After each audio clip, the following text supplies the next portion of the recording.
خۆشەویستەکانم ئەمانەت پارێزی واتە دەستپاکی صفەتێکی زۆر گرنگی ئینسانی مسلمانە. پێویستە هەموو مسلمانێک هەڵ بدە ئەمانەت پارێز بێ. پێغەمبەرانی خوا هەمویان ئەمین بوون. پێغەمبەر موسى عليه الصلاة والسلام لە مەدیەن کاتێ لەسەر بیرەکەی و یارمەتی ئەو دوو کچە ئەدا بۆ ئەوەی ئاوی مەڕەکانیان بدەن، دوایی ئەوە کە کچەکان ئەگەڕێنەوە بۆ لای باوکیان داواکەن باوەیان شوانێک بگرە بە شوانەتیمان بۆ بکە، یعنی ناکرێ ئێمە ئافرەتین و لە ناو پیاوە لە ڕاستیە پێمان ناکرێ ئەو ئیشە. وإن خير من استأجرت القوي الأمين.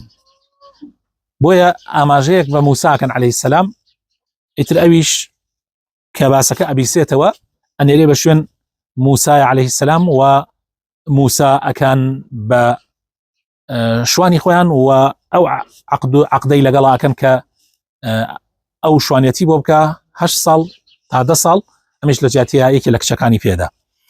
رسول الله صلى الله عليه وسلم بصادق الأمين مشهور بۆ لە ناو قەومەکەیە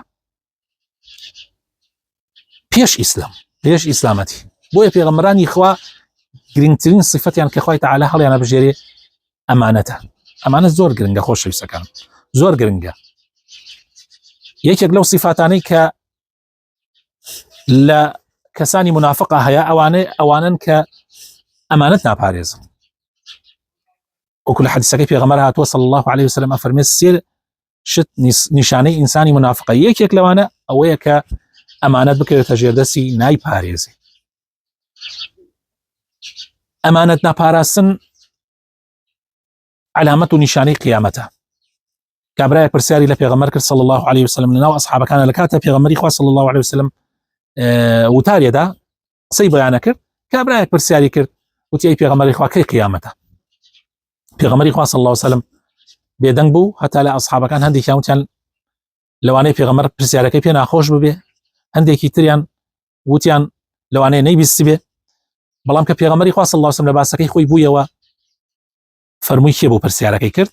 ئەویش وتی ئەی پێغەمبەری خوا من بووم.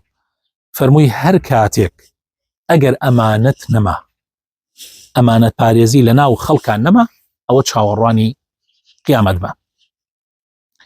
لە حەدیثێکی درێژە پێغەمبەری خوا صلی الله عليه وسلم لە شوێنێکی ترا باسی ئەومان بۆ ئەکا کە زمانێک دێتە سەرا ئەوەندە ئەمانەت کەم ئەبێتەوە حتا ئەڵێن لە ناو فڵان عەشرە تا پیاوێکی ئەمینیان تایە. یعنی ئەوەنە ئەمانەت نامێنێ. تەنانەت ئەو زەمانە کە هەر لەو حەدیثە پێغەمبەری خوا صلی الله عليه وسلم باسیەکە و زەمانێکە وەصفی کەسانێک ئەدرێتەوە ئەڵێن وەڵاهی کابرایەکی واوە قسە خۆشە واوە پیاوێکی ئاوایە، بەڵام یەک زەڕە ئیمان لە دڵیان نییە. یعنی زەمانەکە ئاوا تێکەچێ، یعنی زەمانەکە تێکەچێ. خەڵکانی نائەمین لە خەڵکەوێتە ئەمین، خەڵکانی درۆزن ئەبن بەڕازگۆ. وەکو لە حەدیثی ترا پێغەمبەری خوا صلی الله عليه وسلم ئاماژەی پێیەکە. یعنی زەمانێک لە ئاخر زەمانە دێتە سەرا قیەمەکان تێکەچێ، خراپەکان بە باش ئەژمێررێن، باشەکان خەڵ بە خراپ تەماشایانەکە، دەستپاک ئەبێ بە دز لە ناو خەڵکە، دز ئەبێ بە دەستپاک لە ناو خەڵکە، ڕازگۆ بە درۆزن ئەژمێررێ، خەڵک باوەڕیان پێ ناکە، درۆزنەکانیش خەڵک بە دەمڕاست و پیاوچاک باسییانەکە. خوا پەنامان بدە.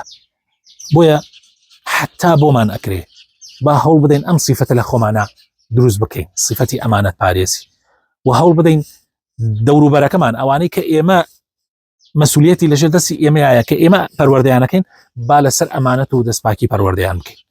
طبعا ئەمانەت خۆشەویستەکان من زۆر جار ئاماژەم پێ کردووە لە وتار و لە باسەکانە، ئەمانەت شتێک نییە یعنی وەکو بڵێ لە حەدێکی دیاری کراوە بێ. ئەمانەت هەر لە کار بەدەستی وڵاتەوە کە بەرپرسی یەکەمی وڵاتە، حتا ئەگاتە خاوەن ماڵ کە هەندێک لە مناڵەکە هەندێک مناڵ لە ژێردەستیایەتی، هەموو ئەمانە پێویستە ئەمین بن، هەموو ئەمانە پێویستی ئەمن. طبعا حتا مەسئولیەتەکەش بەرزتر بێ، زیاتر ئەبێ ئەو کەسە ئەمین بێ، یعنی کاربەدەستی وڵات لە هەموو خەڵک زیاتر ئەبێ ئەمین بێ، چونکە ئەو مەسیری ئەو خەڵکە هەمووی لە ژێردەستی ئەوایە، نابێ فێڵیان لێ بکە، نابێ ڕێگای فێڵ بگرێتە بەر بۆ ئەوەی گیرفانی ئەو خەڵکە بەتاڵکە. حتى ئەگاتە ماڵەوە تۆ بەرپرسی مناڵەکانی خۆتی ئەبێ ئەمین بیت، ئەبێ خیانەتیان لێ نەکەی، ئەبێ پەروەردەیەکی باشیان بکەیت.